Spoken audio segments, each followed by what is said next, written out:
Mi nombre es Paola González, soy aprendiz del técnico en monitoreo ambiental acá Casillas, fichas 22927754, y hoy voy a hablar sobre los parámetros físicos, químicos y biológicos que se deben tener al momento de tomar una muestra de agua. Entonces estos parámetros son una combinación de características que encontramos en el agua, físicas, químicas, biológicas, y nos indican el estado de los microorganismos que conviven también en esta agua. Todos estos parámetros, las concentraciones permitidas y adecuadas, las encontramos en el decreto 475 de 1998 y la calidad del agua. El comportamiento del agua depende mucho de las concentraciones de los diferentes elementos que contengan en ella. Entonces, para este muestreo de agua tenemos un muestreo in situ y un muestreo ex situ. El muestreo in situ se toma en el lugar en el que se necesita la muestra de agua, en un lugar y en un momento determinado, y el ex situ pues fuera de ese lugar. Para las muestras de agua in situ se tienen en cuenta 4 parámetros, que son el pH, la conductividad eléctrica, el oxígeno disuelto y la temperatura.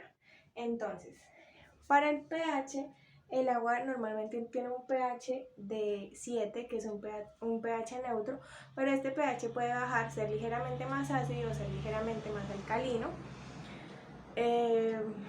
Y ser ligeramente más alcalino. Entonces podemos tener un agua más ácida, un agua más básica, y de eso también depende de cómo la vayamos a equilibrar, de cómo vayamos a mitigar o a estabilizar ese pH para tenerlo neutro. La conductividad eléctrica nos referimos nosotros a la capacidad que tiene el agua para conducir electricidad. Y en cuanto al oxígeno disuelto, esto nos indica también la interacción que tiene con los microorganismos, y es el nivel de oxígeno que se encuentra disuelto en el agua. Y la temperatura, como ya sabemos, es una medida, una magnitud de la energía calorífica, y nos indica la interacción que se está teniendo en ese momento del agua. Y en cuanto a las muestras ex situ, pues se pueden agrupar en 3 grupos: en unas muestras puntuales, unas muestras compuestas y unas muestras integradas. Una muestra puntual es la que está tomada en un lugar determinado, en un momento determinado, y una muestra compuesta es la mezcla de varias varias muestras puntuales de una misma fuente. Cuando estamos hablando de una muestra integrada, a lo que nos referimos es que tenemos una muestra que se ha tomado simultáneamente en varias fuentes.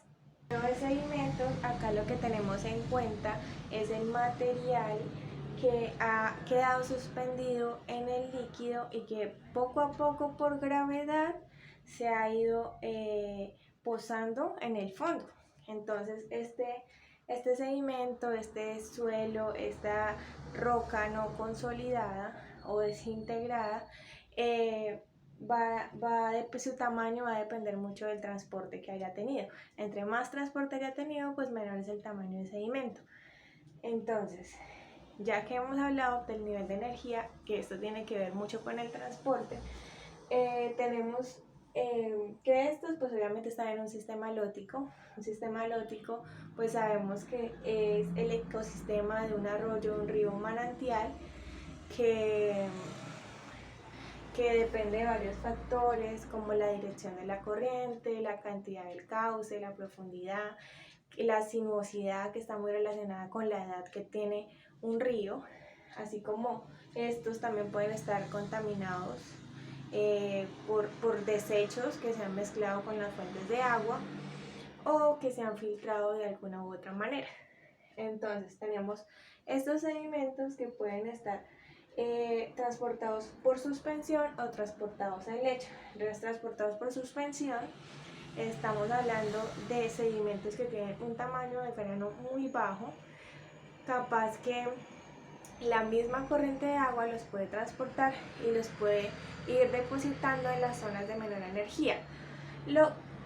porque entonces los sedimentos transportados en lecho, como los sedimentos de orilla, ya serían sedimentos que por su mayor tamaño, su mayor cantidad de energía, no han sido transportados muy lejos. Entonces lo que suelen hacer es depositarse en las orillas, y los sedimentos de fondo, que son también sedimentos que encontramos con un muy bajo nivel de energía, que tienden no a quedarse en suspensión, sino a ir depositándose en el fondo.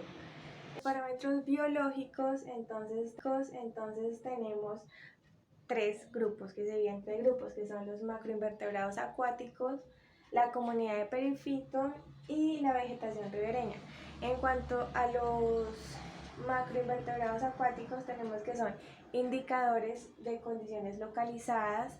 También acá se tiene en cuenta mucho si son sésiles y los patrones de migración.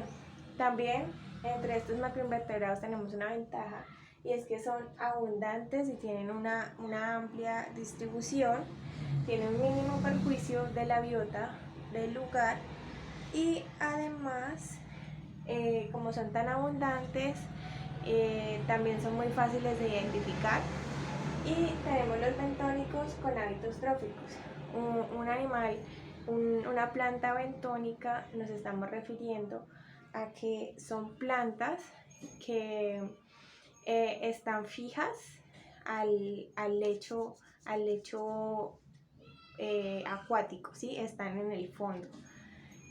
Y también tenemos una ventaja con esto, y es que tienen ciclos de vida largos y son tolerantes a la contaminación. De muestreo de los parámetros biológicos, en cuanto a los macroinvertebrados acuáticos, tenemos dos métodos de colecta, que son la red Sorber y la red Binet. La diferencia es que una es cuantitativa y la otra es cualitativa. Entonces, en la red Sorber tenemos dos marcos metálicos que funcionan como una especie de trampa, donde en la mitad está extendida una malla. Y en cuanto a la red Binet, lo que tenemos acá es es triangular, y se usa más que todo en lugares donde hay una profundidad considerable, y esta se adapta a la irregularidad de las orillas. Ahora, en cuanto a la comunidad de perifito, esta está constituida por todos los organismos que se encuentran en la superficie, de troncos, rocas u hojas sumergidas en el agua de río. Entonces, acá ¿a quiénes nos referimos? Todos estos organismos son algas, son plantas, son hongos y cualquier otro tipo de microorganismo que estén interactuando dentro de una columna de agua o dentro de la superficie de rocas y hojas.